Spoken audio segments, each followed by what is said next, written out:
Hello students. आज class +2 unit number 1 electrostatics के lecture number 46 में हमारा टॉपिक है dielectric and it's behaviour in the external electric field. तो सबसे पहले हम बात करेंगे मॉलिक्यूल की। तो molecule actually electrically neutral body है। तो इसके अंदर जितना इलेक्ट्रॉन्स के कारण नेगेटिव चार्ज है उतना ही प्रोटॉन्स के कारण पॉजिटिव चार्ज है। अब depending upon the structure of molecule, तो मॉलिक्यूल को हम क्लासिफाई करते हैं दो कैटेगरीज में, non polar molecule, polar molecule. तो अगर जैसा कि आप सामने देख रहे हो, नॉन पोलर मॉलिक्यूल में आप क्या देख रहे हो कि अगर किसी मॉलिक्यूल के अंदर centre of gravity of positive charges and centre of gravity of negative charges एक ही जगह पे हैं, कोइंसाइड कर रहे हैं, तो उस मॉलिक्यूल की परमानेंट डाइपोल मोमेंट जीरो होगी। तो उसको हम नॉन पोलर मॉलिक्यूल बोलते हैं। मगर दूसरी तरफ अगर किसी मॉलिक्यूल के अंदर centre of gravity of positive and negative charges coincide नहीं कर रहे, अलग अलग हैं, सेपरेटेड हैं, तो वो molecule permanent dipole moment possess करेगा और उस मॉलिक्यूल को हम पोलर मॉलिक्यूल बोलेंगे। तो polar molecule and non polar molecule. अब अगर नॉन पोलर मॉलिक्यूल को हमने, नॉन पोलर मॉलिक्यूल अगर इलेक्ट्रिक फील्ड में प्रेजेंट नहीं है, इलेक्ट्रिक फील्ड जीरो है, तो उसकी डाइपोल मोमेंट इनिशियल जीरो है। पर जैसे ही हमने उस पोलर नॉन पोलर मॉलिक्यूल को एक्सटर्नल इलेक्ट्रिक फील्ड में प्लेस किया, तो एक्सटर्नल इलेक्ट्रिक फील्ड इस डायग्राम के अकॉर्डिंगली क्या करेगा, positive and negative centre of gravity of positive and centre of gravity of negative charges पे इलेक्ट्रिक फोर्स एक्सर्ट करेगा, और उसके कारण जो सेपरेशन है centre of gravity of positive and negative charges में वो एग्जिस्ट करेगी, और उसके कारण जो डाइपोल मोमेंट ऑफ मॉलिक्यूल है in the presence of electric field, तो वो नॉन जीरो हो जाएगी। तो अब final dipole moment minus initial dipole moment, जो डिफरेंस आएगा वो मॉलिक्यूल के अंदर इंड्यूस्ड डाइपोल मोमेंट होगी। तो इंड्यूस्ड डाइपोल मोमेंट, और ये induced dipole moment polar molecule में भी एग्जिस्ट करेगी। तो जैसा आप देख रहे हो कि अगर मान लो पोलर मॉलिक्यूल के centre of gravity of positive and negative charges के बीच में सेपरेशन L है इन the absence of external electric field, तो जैसे ही हमने उसको इलेक्ट्रिक फील्ड के अंदर रखा तो जो सेपरेशन है वो L डैश होगी। तो इट मींस पोलर मॉलिक्यूल की जो फाइनल डाइपोल मोमेंट है वो इनिशियल से अलग होगी। तो जो डिफरेंस आया that is called induced dipole moment. तो यहां तक की डिस्कशन ने ये क्लियर किया कि चाहे मॉलिक्यूल पोलर है चाहे नॉन पोलर है, जब भी वो मॉलिक्यूल एक्सटर्नल इलेक्ट्रिक फील्ड में प्लेस होगा तो उस मॉलिक्यूल के अंदर डाइपोल मोमेंट इंड्यूस्ड हो जाएगी, जिसको हम इंड्यूस्ड डाइपोल मोमेंट बोलते हैं। अब ये इंड्यूस्ड डाइपोल मोमेंट जो है ये डिपेंड करती है, किसी भी मॉलिक्यूल के अंदर जो इंड्यूस्ड डाइपोल मोमेंट है वो directly proportional to external electric field है। अब जैसे हम स्प्रिंग की बात करें कि अगर आप किसी भी स्प्रिंग को स्ट्रेच करते हो या कंप्रेस करते हो, तो जो स्प्रिंग की कंप्रेशन है या एक्सटेंशन है वो directly proportional to applied force है, ठीक है। और अप्लाइड फोर्स रीस्टोरिंग फोर्स के इक्वल है। तो अब वो स्प्रिंग जो है वो इजीली स्ट्रेच होगा या मुश्किल से स्ट्रेच होगा? मीन्स किसी भी स्प्रिंग को हम इजीली स्ट्रेच कर सकते हैं या कंप्रेस कर सकते हैं कि हार्डली, मुश्किल से? तो वो डिपेंड करता है स्प्रिंग के characteristic that is known as stiffness constant. तो उसी तरह से किसी भी मॉलिक्यूल को जब हम एक्सटर्नल इलेक्ट्रिक फील्ड में प्लेस करते हैं तो उस मॉलिक्यूल के अंदर जो इंड्यूस्ड डाइपोल मोमेंट पैदा होगी वो डाइपोल मोमेंट ज्यादा होगी कि कम? तो इस बात को कंट्रोल करने वाली जो क्वांटिटी है that is known as atomic polarisability, और इसका सिंबल अल्फा है। और इंड्यूस्ड डाइपोल मोमेंट क्योंकि directly proportional to external electric field है, तो अगर हम प्रोपोर्शनैलिटी साइन को हटाना है तो हम यहाँ पे दो कांस्टेंट्स ऑफ प्रोपोर्शनैलिटी लिखेंगे, एक एप्सिलॉन नॉट जिसको इलेक्ट्रिक परमिटिविटी है और दूसरा अल्फा है एटॉमिक पोलराइजेबिलिटी। तो एसआई यूनिट ऑफ अल्फा जो है एटॉमिक पोलराइजेबिलिटी वो क्यूबिक मीटर है। तो जिस मॉलिक्यूल की एटॉमिक पोलराइजेबिलिटी की वैल्यू ज्यादा होगी उस मॉलिक्यूल को हम इजीली पोलराइज्ड कर सकते हैं, और जिसकी कम होगी उसको मुश्किल से पोलराइज्ड होगा। तो ये सिग्निफिकेंस ऑफ एटॉमिक पोलराइजेबिलिटी है। तो जैसे स्प्रिंग कांस्टेंट या स्टिफनेस कांस्टेंट किसी भी स्प्रिंग का ज्यादा होगा तो जो वो स्प्रिंग है तो वो मोर स्टिफर है, और अगर उसका स्प्रिंग कांस्टेंट या स्टिफनेस कांस्टेंट कम होगा तो वो लेसर स्टिफर है। तो उसी तरह से किसी भी मॉलिक्यूल को इजीली पोलराइज्ड कर सकते हैं या मुश्किल से, वो एटॉमिक पोलराइजेबिलिटी डिसाइड करती है।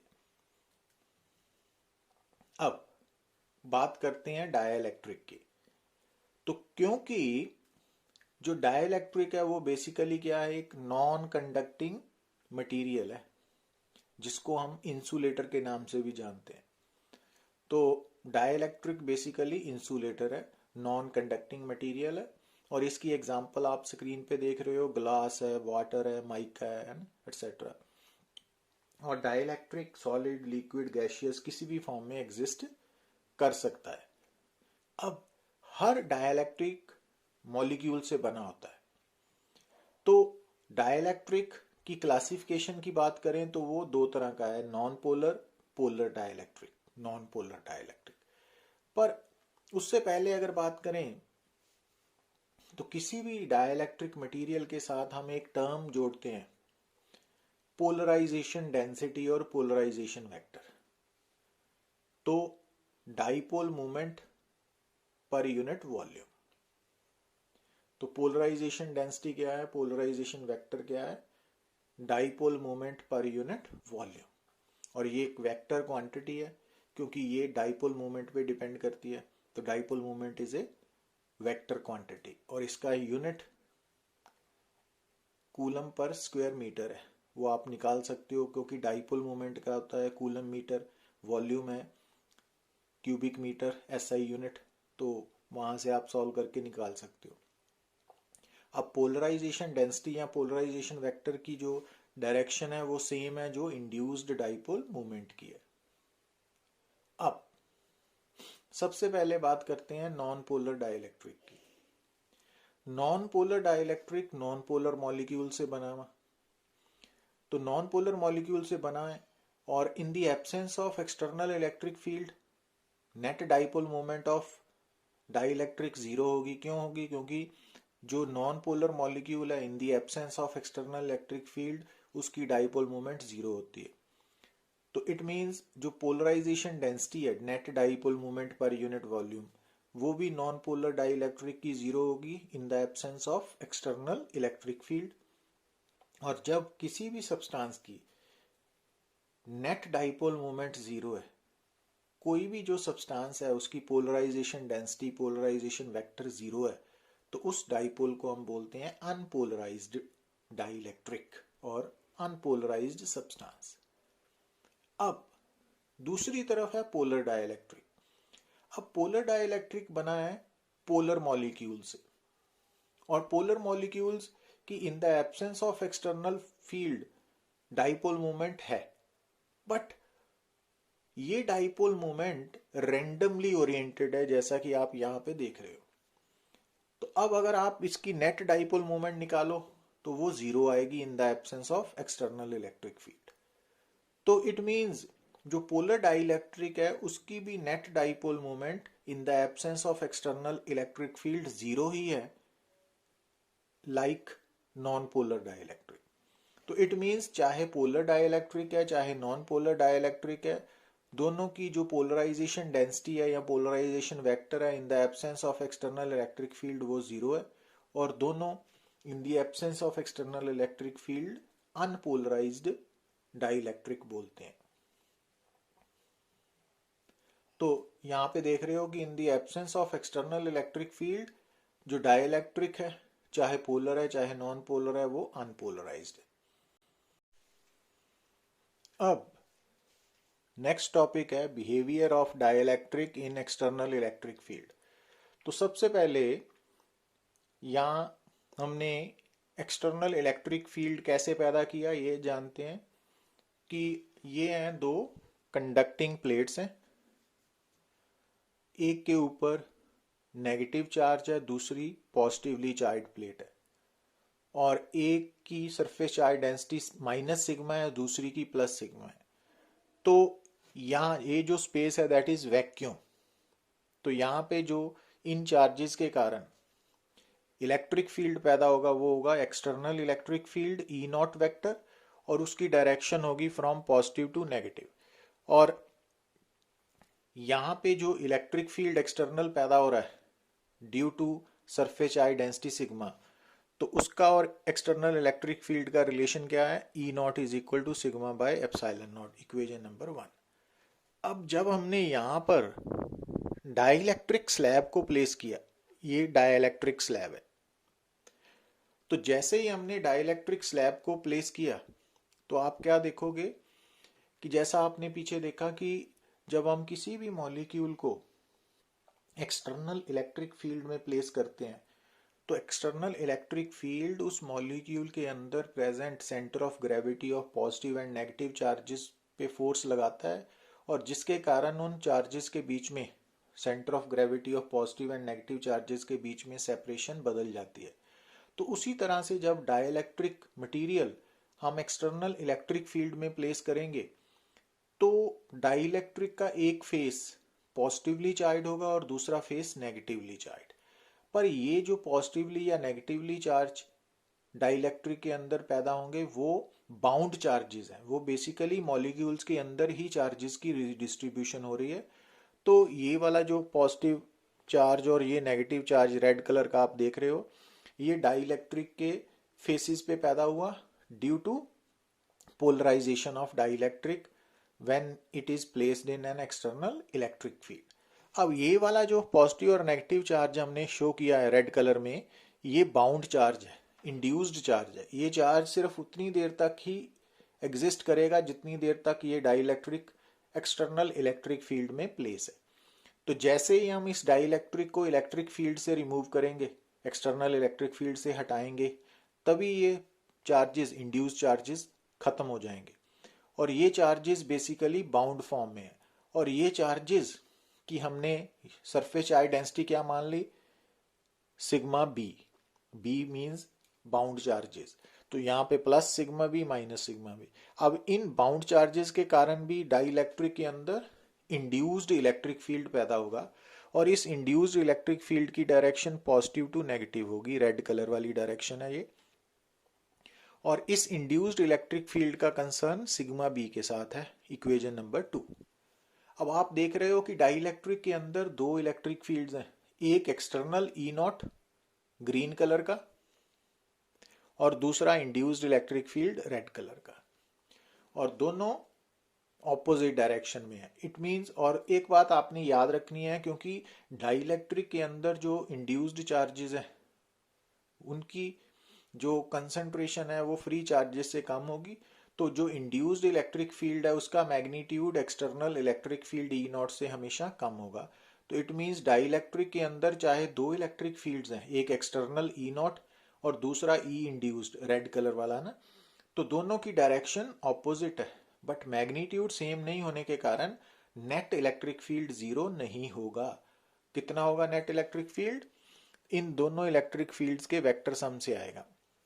अब क्योंकि इंड्यूस्ड इलेक्ट्रिक फील्ड की डायरेक्शन ई नॉट से एक्सटर्नल इलेक्ट्रिक फील्ड से ऑपोजिट है और मैग्नीट्यूड कम है, तो इट मीन्स जो नेट इलेक्ट्रिक फील्ड होगा उसका magnitude E naught minus E induced, दोनों के मैग्नीट्यूड के डिफरेंस के बराबर होगा।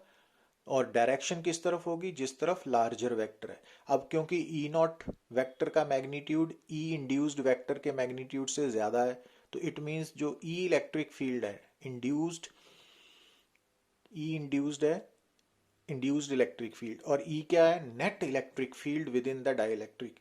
तो net electric field within the dielectric की डायरेक्शन क्या होगी? Same as that of E naught. और जो net electric field within dielectric है वो एक्सटर्नल इलेक्ट्रिक फील्ड से कम है, ई नॉट से कम है।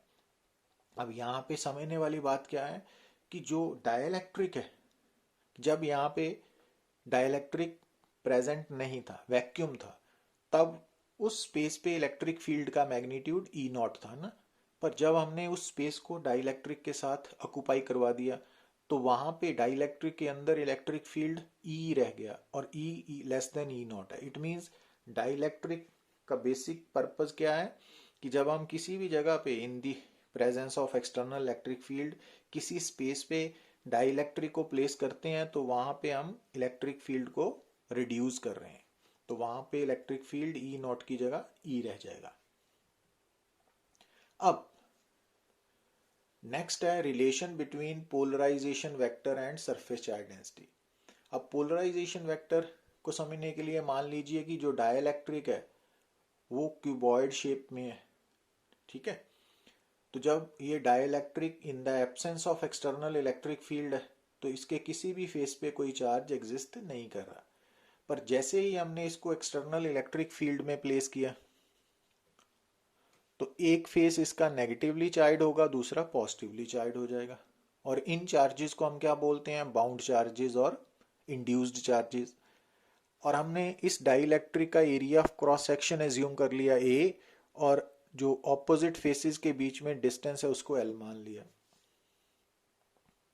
अब अगर ये चार्जेस जो हैं, क्योंकि ये इंड्यूस्ड चार्जेस है और ये चार्जेस इक्वल बट ऑपोजिट हैं, तो ऐसे बोल सकते हैं कि ये चार्जेस मिलके क्या बना रहे हैं? Electric dipole. तो ये चार्जेस की डाइपोल मोमेंट को हम बोलेंगे इंड्यूस्ड डाइपोल मोमेंट, बिकॉज ये चार्जेस इंड्यूस्ड चार्जेस हैं। और वो डाइपोल मोमेंट कितनी होगी induced? Q B into L. अब बाउंड सरफेस चार्ज डेंसिटी क्या होती है? Charge per unit area, equation number 2। अब पोलराइजेशन डेंसिटी के बारे में आपको क्या बताया था? Induced dipole moment per unit volume. अब इस डाइलेक्ट्रिक की इंड्यूस्ड डाइपोल मोमेंट क्या है? डायग्राम के accordingly Q by into L, और वॉल्यूम क्या है? A L. तो एल एल कैंसल आउट, तो पोलराइजेशन डेंसिटी कितनी आ गई? सिग्मा बी के बराबर। मतलब इस आर्टिकल ने हमें समझाया कि जो डाइलेक्ट्रिक, उसको जब हम एक्सटर्नल इलेक्ट्रिक फील्ड में प्लेस करते हैं तो क्या होता है? तो उसके ऑपोजिट फेसेस पे इंड्यूस्ड चार्जेस प्रेजेंट होते हैं, और वो इंड्यूस्ड चार्जेस की प्रेजेंस के कारण जो डाइपोल है वो पोलराइज्ड हो जाता है, और उसकी जो पोलराइजेशन डेंसिटी की वैल्यू है वो बाउंड सरफेस चार्ज डेंसिटी के इक्वल आएगी। अब ससेप्टेबिलिटी, इलेक्ट्रिक ससेप्टेबिलिटी। अब जैसा हमने पीछे आर्टिकल किया था atomic polarisability, atomic polarisability basically उसका कंसर्न मॉलिक्यूल के साथ था, बट इलेक्ट्रिक ससेप्टेबिलिटी टर्म का कंसर्न डाइलेक्ट्रिक के साथ है, सब्सटेंस के साथ है। तो अगर आप किसी भी डाइलेक्ट्रिक सब्सटेंस को एक्सटर्नल इलेक्ट्रिक फील्ड के अंदर प्लेस करते हो, तो जैसा कि हमने पीछे डिस्कशन में देखा, तो उस डाइलेक्ट्रिक के अंदर नेट डाइपोल मोमेंट पैदा हो जाती है ना। तो जब किसी भी सब्सटेंस में नेट डाइपोल मोमेंट पैदा होगी तो हम बोलते हैं कि वो सब्सटेंस पोलराइज्ड हो गया। और net induced dipole moment per unit volume को हम पोलराइजेशन वेक्टर और पोलराइजेशन डेंसिटी बोलते हैं। तो पोलराइजेशन डेंसिटी की वैल्यू क्या है? Directly proportional to net electric field within the dielectric. अब आपने थोड़ा सा यहाँ पे कंसंट्रेट करना है कि एटॉमिक पोलराइजेबिलिटी में जो इंड्यूस्ड डाइपोल मोमेंट थी वो directly proportional to external electric field थी, E naught K directly proportional. पर यहाँ पर जो डाइलेक्ट्रिक है उसकी जो पोलराइजेशन वेक्टर की वैल्यू है या पोलराइजेशन डेंसिटी की वैल्यू है वो directly proportional to net electric field within the dielectric है। और ई की वैल्यू जैसा कि हमने पीछे आर्टिकल में प्रूव किया लेस देन ई नॉट है ना, तो यहाँ पे आपने डिस्टिंग्विश करके चलना है ई और ई नॉट में। तो अब अगर आप प्रोपोर्शनैलिटी साइन को हटाओगे तो कांस्टेंट ऑफ प्रोपोर्शनैलिटी अगेन दो लिखेंगे, एप्सिलॉन नॉट एंड, और इस सिंबल को बोलते हैं काई ई, इलेक्ट्रिक ससेप्टेबिलिटी का सिंबल है काई और उसके सबस्क्रिप्ट है स्मॉल ई, और इसका एसआई यूनिट है, यूनिट लेस क्वांटिटी है ये। और इसका सिग्निफिकेंस यही है कि अगर किसी भी सब्सटेंस की इलेक्ट्रिक ससेप्टेबिलिटी ज्यादा होगी, जितनी ज्यादा होगी उतना इजीली उस सब्सटेंस को हम पोलराइज्ड कर सकते हैं एंड वाइस वर्सा। अब अगर हम बात करें dielectric constant and electric susceptibility की रिलेशन, ये इंपॉर्टेंट है। जैसा कि हमने देखा कि जब आप किसी भी डाइलेक्ट्रिक सब्सटेंस को external electric field E naught में प्लेस करते हो तो जो net electric field within the dielectric है वो किसके बराबर होता है, E naught minus E induced, equation number 1। अब उसी आर्टिकल में आपने देखा कि जो ई नॉट है उसका कंसर्न तो फ्री सरफेस चार्ज डेंसिटी के साथ है, sigma by epsilon naught, equation number 2। But E induced का कंसर्न किसके साथ था, bound surface charge density, sigma B by epsilon naught. अगर आप इक्वेशन नंबर 3 को इक्वेशन नंबर 1 में सब्स्टिट्यूट करोगे तो ये इक्वेशन बन गई 4। अब हमने पीछे आर्टिकल में प्रूव किया कि जो सिग्मा बी है बाउंड सरफेस चार्ज डेंसिटी वो पोलराइजेशन डेंसिटी के इक्वल है, और पोलराइजेशन डेंसिटी की वैल्यू एप्सिलॉन नॉट काई ई के इक्वल है। तो अगर हम इक्वेशन नंबर 5 को सब्स्टिट्यूट करें यहाँ पे तो E is equal to this one. अब E वाली टर्म एक साइड पे ले गए ना, तो जब हम एक साइड पे ले गए ये बन गया ना। अब E नॉट बाय E आ गया लास्ट में। अब E नॉट क्या है, electric field intensity in vacuum, और E क्या है, net electric field in medium. तो electric field in vacuum over electric field in medium, इस रेशियो को हम बोलते हैं डाइलेक्ट्रिक कांस्टेंट।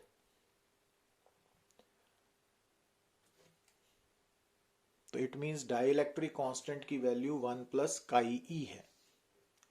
अब यहां से आप देखिए ध्यान से कि जो K है डाइलेक्ट्रिक कांस्टेंट वो वैक्यूम के लिए, फ्री स्पेस के लिए और एयर के लिए नियरली 1 है, ठीक है। वैक्यूम के लिए, फ्री स्पेस के लिए dielectric constant exactly equal to 1 है और एयर के लिए नियरली इक्वल टू 1 है। तो इट मींस जो काई ई की वैल्यू है वो वैक्यूम के लिए, एयर के लिए या फ्री स्पेस के लिए 0 हो जाएगी ना, फ्रॉम इक्वेशन नंबर 7। और जो डाइलेक्ट्रिक कांस्टेंट है वो मेटल्स के लिए, कंडक्टर्स के लिए होता है इनफाइनाइट। तो it means electric susceptibility of metals कितनी होगी, वो भी इनफाइनाइट होगी। तो ये इक्वेशन नंबर 7 जो है, relation between dielectric constant and electric susceptibility of dielectric, तो ये इक्वेशन जो है अगर आपको डिराइव करनी भी आनी चाहिए और याद भी रखना पड़ेगा ये फार्मूला। तो अगर आपको डाइलेक्ट्रिक कांस्टेंट मालूम है तो आप इलेक्ट्रिक ससेप्टेबिलिटी की वैल्यू निकाल सकते हो एंड वाइस वर्सा। अब ये पूरे स्टेप्स जो हमने relation between dielectric constant and electric susceptibility में फॉलो किए, तो पूरा आर्टिकल है। अब एक बात और कि जो डाइलेक्ट्रिक है उसके जब उसको हम एक्सटर्नल इलेक्ट्रिक फील्ड में प्लेस करते हैं तो क्या होता है, net electric field E naught minus E induced होता है, इक्वेशन नंबर 1। पर जैसा कि हमने पिछले आर्टिकल में देखा कि E naught by E, electric field in vacuum over electric field in substance की रेशियो को हम बोलते हैं डाइलेक्ट्रिक कांस्टेंट। तो इट मींस ई की वैल्यू क्या होगी, ई नॉट बाय के। तो अगर हम इक्वेशन नंबर 2 को 1 में सब्स्टिट्यूट करें तो ये बन गया। तो ई इंड्यूस्ड की value E naught minus E naught K is equal to this one आ गया। अब ई इंड्यूस्ड क्या होता है? Sigma B by epsilon naught, और E naught sigma by epsilon naught. तो अगर हम यहाँ पे वैल्यू सब्स्टिट्यूट कर दें इक्वेशन नंबर 4 को यहाँ पे, इक्वेशन नंबर 5 को यहाँ पे, तो ये रिजल्ट आ गया, तो ये बन गया। अब ये माइनस साइन मैंने अपने आप डाला कि एक्चुअली जो बाउंड चार्ज है उसकी नेचर फ्री चार्ज से उस साइड पे ऑपोजिट होती है, ठीक है ना। अब जैसा कि वापिस चल के आप देखते हो, ये देखिए आप यहाँ देखिए कि ये नेगेटिव है और ये साइड पॉजिटिव है, ये पॉजिटिव साइड है और ये बाउंड चार्ज की नेगेटिव साइड है, तो वो माइनस साइन शो कर रहा है ना हमें।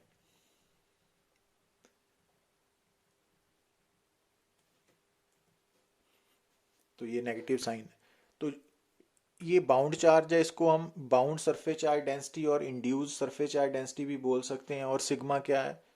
फ्री सरफेस चार्ज डेंसिटी है, और इंड्यूसिंग चार्ज डेंसिटी भी इसको बोल सकते हैं। तो ये इंपॉर्टेंट रिलेशन है between induced surface charge density and inducing surface charge density. तो ये रिजल्ट इंपॉर्टेंट है।